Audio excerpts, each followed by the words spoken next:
Okay, hi friends. Today we are learning about idioms. Idioms are used in the English language in their figurative language. So you might have heard someone say, that's a piece of cake, or break a leg.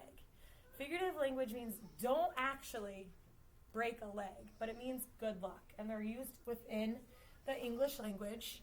So our learning target today is I can understand the literal meaning and figurative meaning of English idioms. So, like I said, idioms are phrases that don't mean what they literally say. They are figurative language.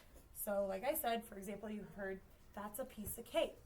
What Miss Morgan means by that is super easy to do. So when I say, when I'm teaching math and I go 5 plus 7, that's a piece of cake. That should be really, I'm meaning that's really easy for you. I'm not saying that's a literal piece of cake. Or break a leg. Like someone might tell you if you're getting on stage to break a leg. They don't want you to literally break your leg.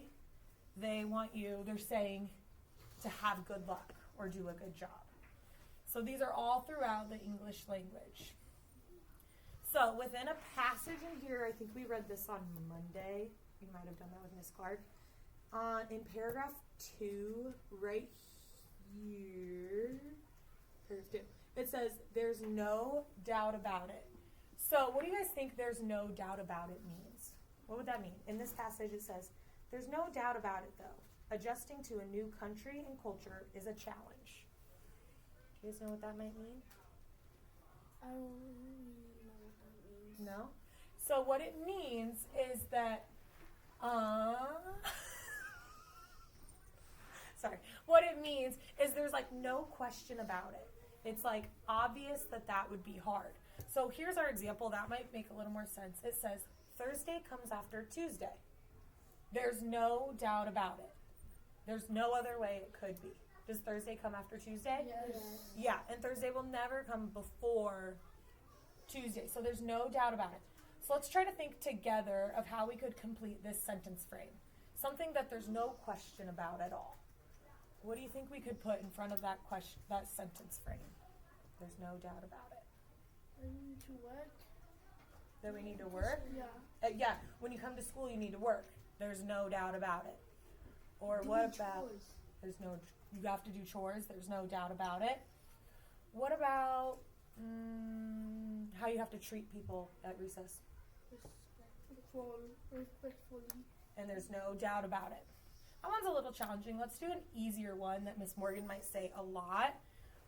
Like, I want to get a head start. So in our writing, or our reading passage, learning a new language, paragraph 6, it says, to get a head start, some people use language instruction books, classes, or computer-based programs.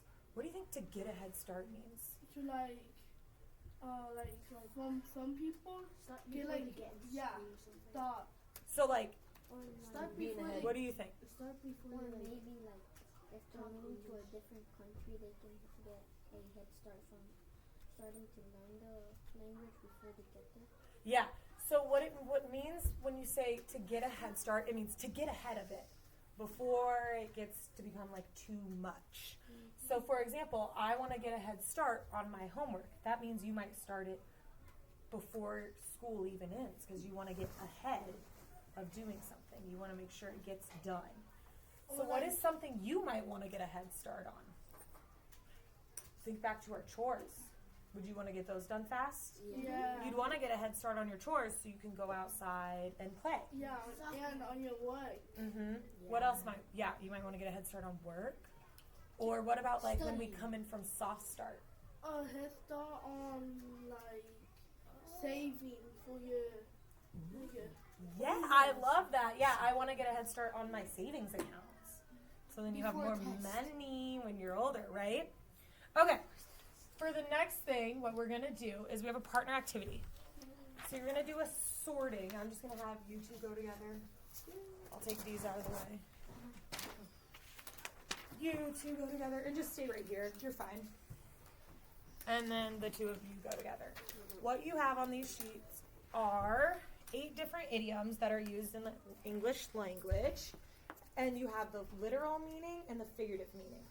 The figurative meanings are the ones that are already printed on here. There are idioms that we use. The ones that Miss Morgan's already chopped up for you have to be placed with where you think they connect or what they mean or relate to. So for example, what do we know? We've said this a lot. This is a piece of cake. What does that mean? This is easy. So you're just going to place that, and we're not going to glue them down today. We're just going to place. I'm going to give you about 5 minutes to try to figure out, to match the figurative and the literal meanings.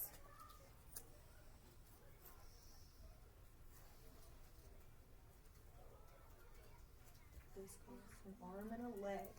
This costs an arm and a leg. Here, let's set them down so maybe we can work together. So Miss Morgan just pointed to her brand new ring and said, this costs an arm and a leg. What do you think I mean by that? What do you have in your hand, hon? It was expensive. And some of these you might not have heard before. If you have some questions, go ahead and ask me. I'm going to be in hot water. I'm going to be in hot water. If I was like, Scarlett, when you get home, you're going to be in hot water. What do you think that might mean? Getting in trouble. Yep.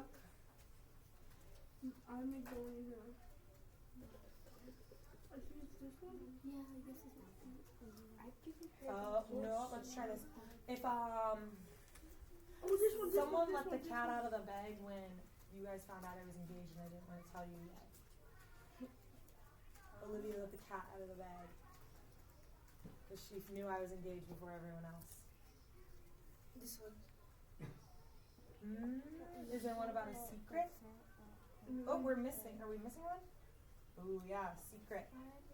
Let's see what we got here. Oh, this one's Oh, this is a piece of cake, my friend. Good job. This one.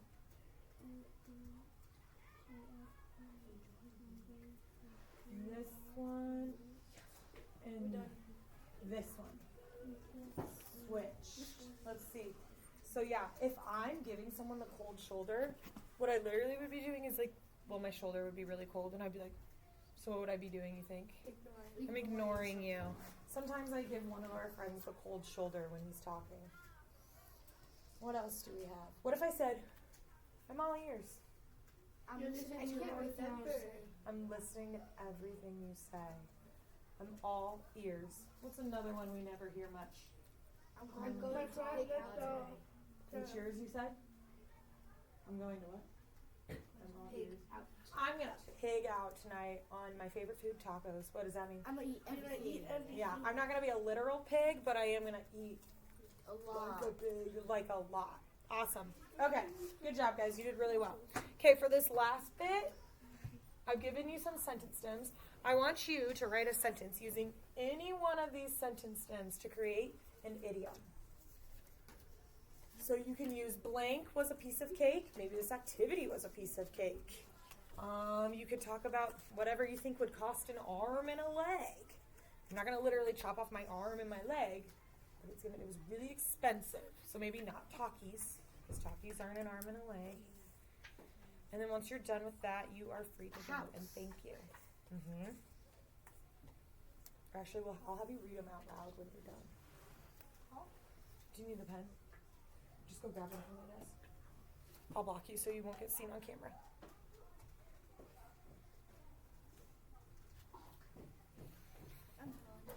Okay, we'll wait until everyone finishes up, okay? Okay. And all you have to do is one.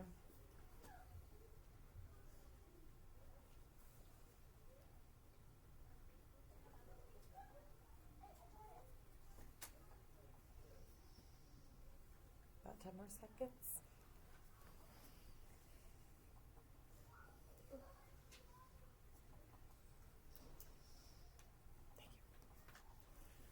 Thank you. All right, you want to read yours first for us? Yeah. Go ahead. Math was a piece of cake. Playing game is a piece of cake. A diamond ring cost an arm and a leg. Good work. When I was going to do math, I was a piece of cake. Nice. Chain cost an arm and a leg. I want a head start for math and work. Very good. Awesome. Okay, you guys did a great job.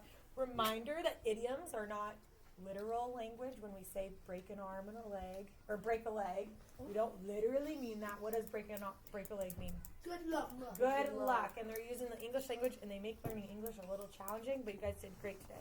Thank you.